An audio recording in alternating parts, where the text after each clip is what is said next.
Aujourd'hui, je vais vous présenter mon pain au petit épeautre. Alors, en premier, c'est quoi le petit épeautre? C'est une farine très ancienne, qui est très pauvre en gluten, 7% de gluten par rapport aux autres farines au blé tendre. Et donc, c'est très bien pour les gens qui souffrent déjà d'une intolérance au gluten. Là, je le prends complet. Hein. Complet, ça veut dire quoi? Ça veut dire qu'il contient toutes les vitamines, les minéraux, zinc, phosphore, etc. Donc, il est très riche. Donc là, et il faut savoir aussi qu'il ne fermente pas très vite comme l'autre farine, toutes les autres farines qui contiennent beaucoup de gluten. Donc, je mets 300 g de petit épeautre. Dans ma farine, je mets un peu de sel et je mets des graines. Les graines aussi, j'aime beaucoup dans le pain parce que les graines aussi sont très riches en vitamines et en minéraux, c'est pareil. Donc, c'est très nutritif. Après, le pain, il est très bon. Donc là, c'est des graines de sésame complètes. Là, c'est des graines de lin brun, parce qu'il y a des blondes et des bruns. Moi, je mets du brun. Les graines de tournesol. Ça, c'est les graines de nigel. Et ça, c'est les graines d'anis vert. Ça va donner une très bonne odeur au pain. Et une cuillère à soupe de sang d'avoine. Voilà. Et je mets du levain dans mon pain. Donc là, le vin, c'est moi qui le fabrique. Je vous montrerai dans une autre vidéo comment le faire. Mais je vais être très bref. Là, en fait, il a poussé. Puisqu'il était juste à 200 ce matin, et là il est à 700. Donc il a bien poussé, on le voit par les petites bulles. Et pourquoi le levain et pas la levure de bière qu'on achète? Parce que en fait le levain, il va permettre la réabsorption de tous les minéraux et tous les vitamines qui se trouvent dans ma farine au petit épeautre. Voilà, en gros c'est ça. Hein. Donc tous les minéraux, toutes les vitamines sont mieux réabsorbées quand on utilise le levain.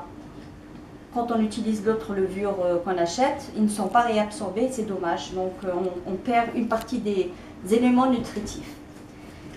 Alors, on va commencer par la farine. On met 300 g de farine. Je mets un peu de sel. Voilà. Une cuillère à soupe de graines de sésame. Ou une cuillère à soupe et demie, les graines de lin,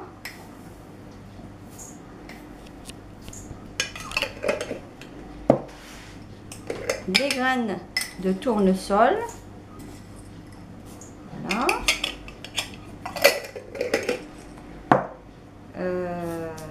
l'anis vert, voilà, hop. Et les graines de nigel.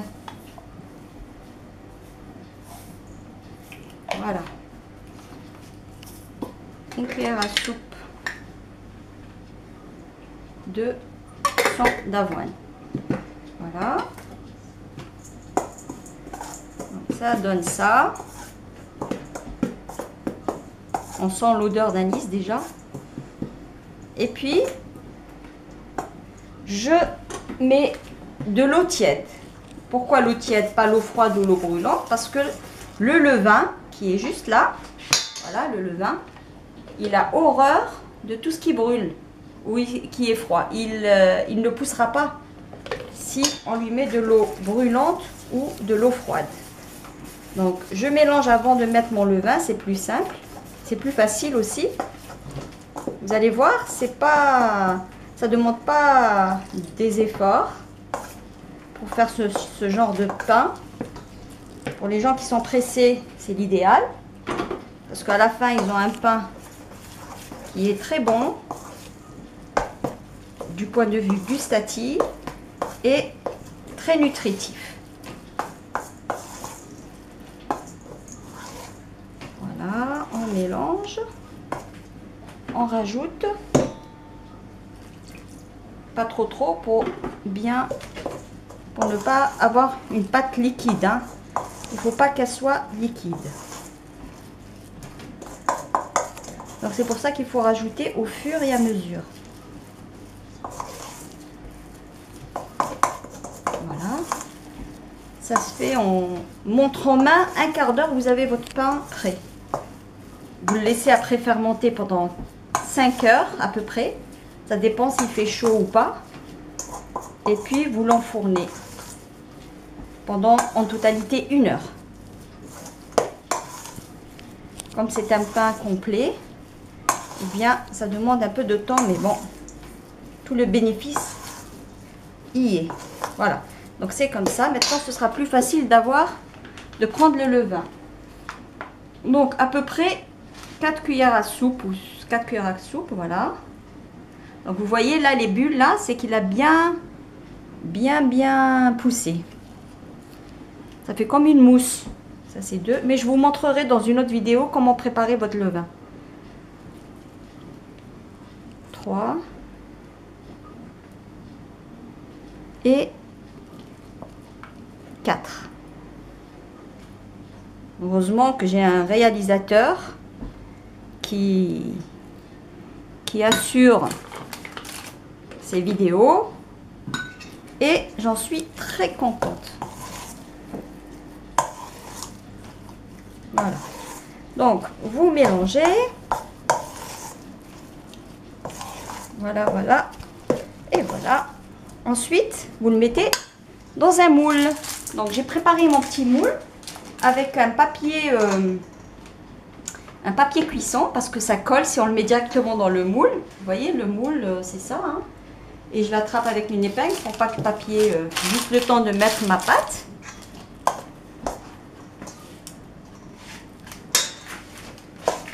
Voilà.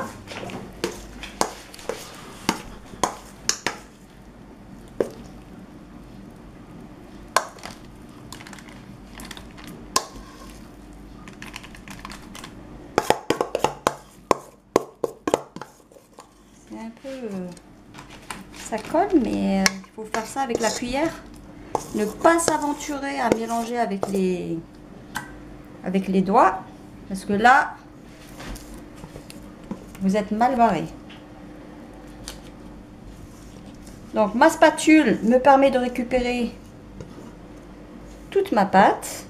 Donc je ne perds rien parce que la farine au petit épeautre, c'est une farine qui est un peu chère. 4 € à peu près à Casabio le kilo. Mais bon, quand on a envie d'avoir une bonne santé, ça n'a pas de prix. Voilà. Donc, maintenant, comment faire? C'est la question que vous vous posez sûrement. Eh bien, j'ai la solution. Pour l'aplatir, en fait, il faut que vous prenez un peu d'huile d'olive. Juste, vous mettez un tout petit peu à la surface et avec votre fourchette, vous l'aplatissez. Voilà.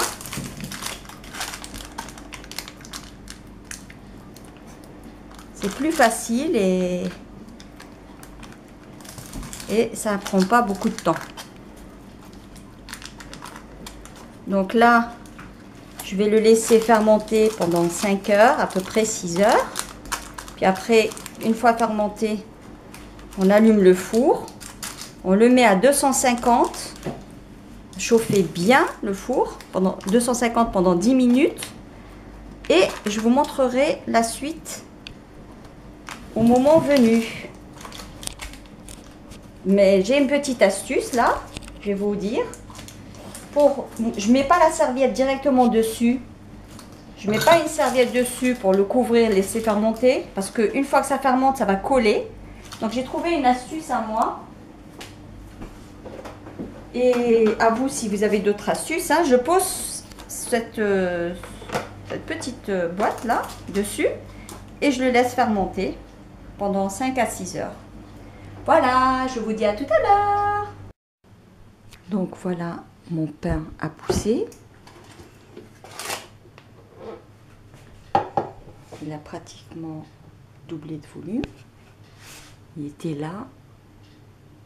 Donc il a monté. Donc j'allume mon four. Je laisse chauffer mon four pendant 10 minutes à 250. chaleur du bas. Et je mets mon pain dans le four. Je mets un petit ramequin avec de l'eau dedans pour humidifier un peu. Et je vaporise un peu d'eau pour créer de la vapeur. Voilà. Et je laisse mon pain à 250 pendant 15 minutes à 20 minutes. Et puis je ralentis à 210 pendant au moins 40 minutes. Mais je vous montrerai à mi-chemin ce qu'il faut faire. À tout à l'heure. Et maintenant, à mi-cuisson, c'est-à-dire au bout de 40 minutes, je vais enlever le moule pour qu'il cuise bien. Vous voyez, hop, voilà.